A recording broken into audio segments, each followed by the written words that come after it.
mungkin non muslim bisa mendapatkan thayyib. Ya, khair mungkin, karena baik itu banyak di Quran. Ada khair, awas, ada thayyib, hati-hati, ada ma'ruf, ada ihsan, ada saleh, 5. Thayyib, kebaikan fisik. Ya, kalau Anda makan yang sehat, yang menyehatkan, yang dibutuhkan, itu thayyib namanya. Itu anjuran di Quran surah kedua ayat 168. Kata Allah, kalau ingin cari makan, tidak semua yang diinginkan mesti dikonsumsi. Cari yang menyehatkan untuk tubuh. Ya ayyuhan nasu kulu mimma fil ardi halalan thayyiba. Hai semua manusia, ini rumus dalam Al-Quran, universal sifatnya. Kalau Anda ingin menyebar di bumi untuk cari makan, silahkan. Kalau sudah dapat dengan cara yang halal, jangan melanggar ketentuan hukum di mana kamu tinggal. Dapat dari situ, berikan yang bermanfaat untuk tubuh. Tidak semua yang diinginkan itu harus dikonsumsi. Yang dibutuhkan itu yang didapatkan. Haus berarti butuh minuman. Yang penting minum. Nggak semua yang diinginkan harus kita minum.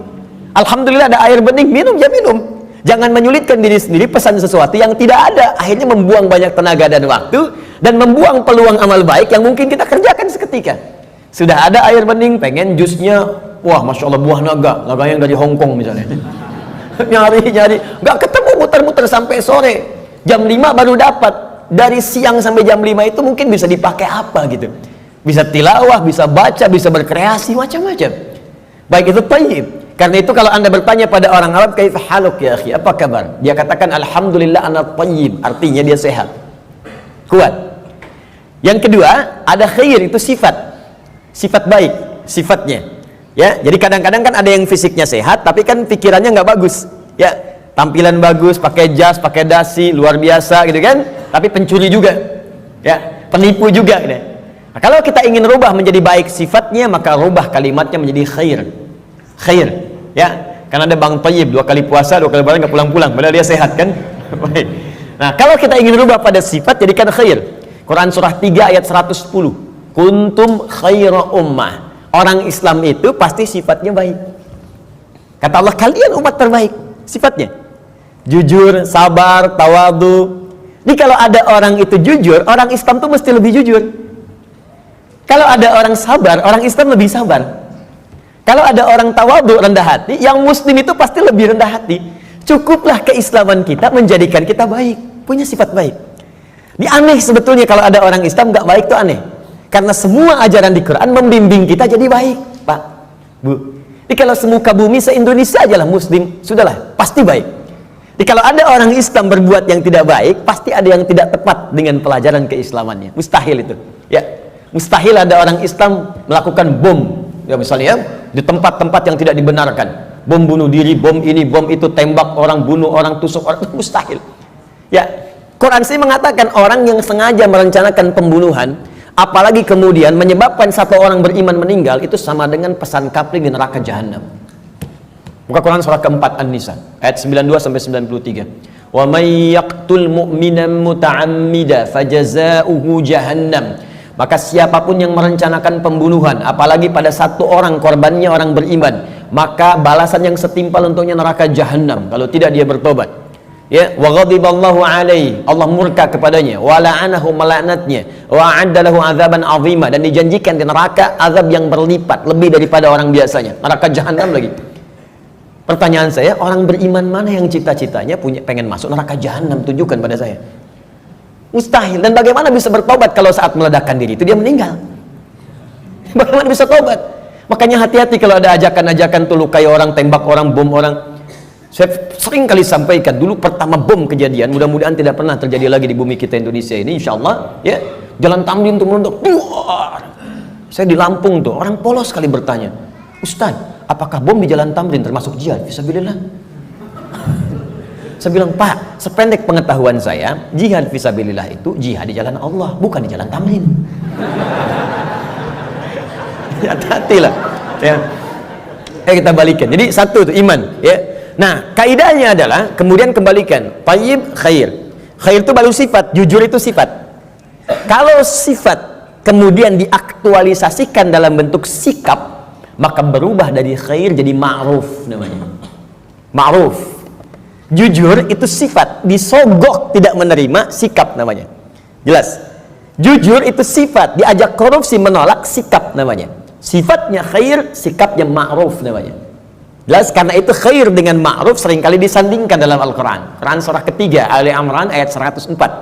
Wal takum minkum ummatun yad'una ilal khair wa ya'muruna bil ma'ruf. Hendaklah ada satu komunitas, kata Allah, berhimpun untuk menyebarkan sifat-sifat baik dan saling mengajak pada kebaikan. Bikin komunitas. Ingatkan, ayo baca Quran, one day one juz, one day two juz, ya. Ayo bikin komunitas, bangunin tahajud, bikin komunitas ngajak sedekah, bikin komunitas bersih-bersih di jalan, buang sampah. Itu bagian dari iman. Baik ya.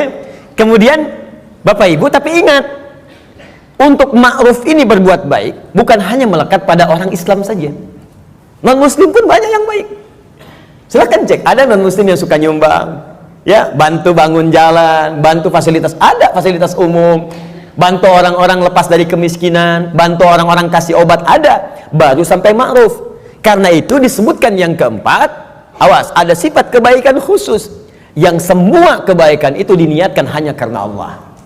Bantu ini karena Allah, kerjakan ini karena Allah, baik juga, cuma niatnya dikerjakan karena Allah.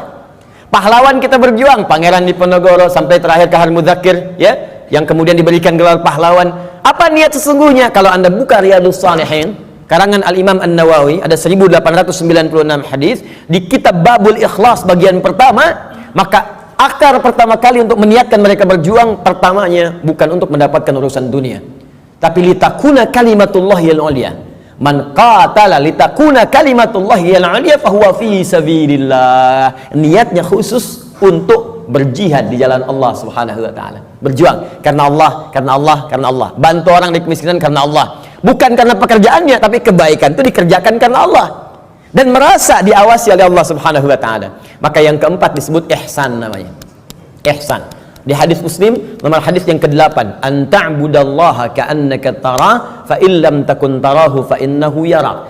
Engkau mengerjakan semua aktivitas yang baik sebagai ibadah karena Allah, seakan-akan diawasi oleh Allah, merasa diawasi walaupun kau tak mampu melihatnya. Itu terjemah yang baiknya.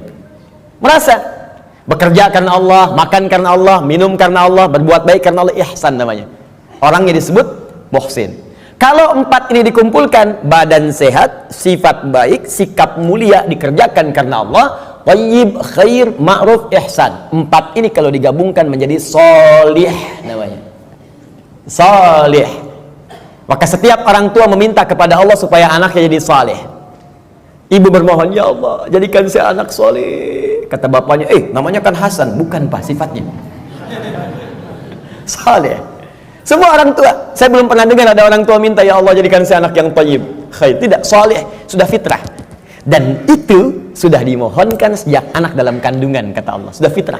Itu ada di Quran surah ke-7 ayat 189. Falamma taghasyaha hamalat hamlan khafifa famarrat bi. Falamma athqalat da'awallaha rabbahuma la in ataitana sholiha lanakunanna minasyakirin. Ketika suami istri berhubungan sampai kemudian istrinya mengandung, kandungan ringan sampai dengan berat, tatkala kandungan semakin berat menjelang ke persalinan, kedua orang itu suami dan istri mulai berdoa kepada Allah. Fitrahnya sudah minta, ya Allah mohon jadikan anak saya nanti saat lahir jadi anak yang saleh.